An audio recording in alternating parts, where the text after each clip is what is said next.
प्रश्न है हमारे पास, एक घड़ी को 25% के लाभ पर बेचा गया। यदि इसे 120 रुपये कम में बेचा जाता तो 15% हानि होती। रुपयों में क्रय मूल्य क्या होगा? ये आपके ऑप्शंस। इस प्रश्न को हम दो तरीके से करने वाले हैं। पहले इसका बेसिक समझ लेते हैं, उसके बाद इसकी शॉर्ट ट्रिक बताऊंगा। ठीक है, तो मान लेते हैं कि हम घड़ी का कॉस्ट प्राइस कितना है, 100 है। अभी प्रश्न में कहता है कि 25% लाभ पर बेचा गया, तो कितना हो जाएगा? 125। 100 था, हमने लाभ करा दिया। अभी उसमें एक बार और बेचा जाता है, ठीक है, अब कॉस्ट प्राइस तो सेम रहेगा, तब होती है उसको 15% हानि, तो हानि करा देते हैं। कितना आएगा? 85। ठीक है, लेकिन प्रश्न ही कहता है यदि इसे 120 रुपये कम में बेचा जाता तो 15% की हानि होती। हमने क्या किया था?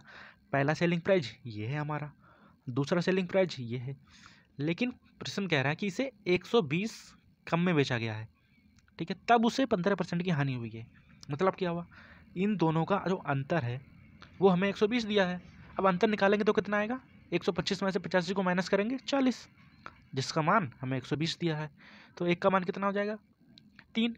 तो हमारे कॉस्ट प्राइस कितना माना था? 100, तो 100 का मान कितना हो जाएगा? 300। ऑप्शन नंबर ए हमारा राइट आंसर। ठीक है, अब इसको शॉर्ट ट्रिक क्या होती है, जिससे हम देख देख के ही कर सकते हैं, ठीक है, बिना पेन उठाए।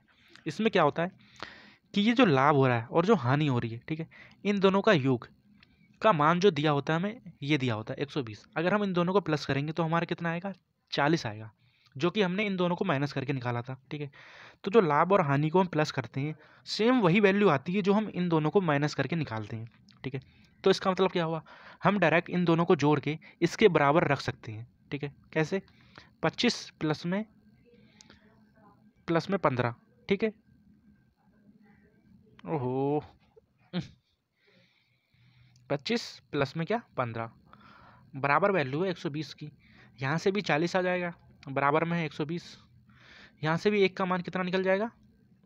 यहाँ से भी एक का मान निकल जाएगा हमारा 3, और 100 का मान कितना आ जाएगा? 300। ठीक है, ऑप्शन नंबर ए हमारा राइट आंसर।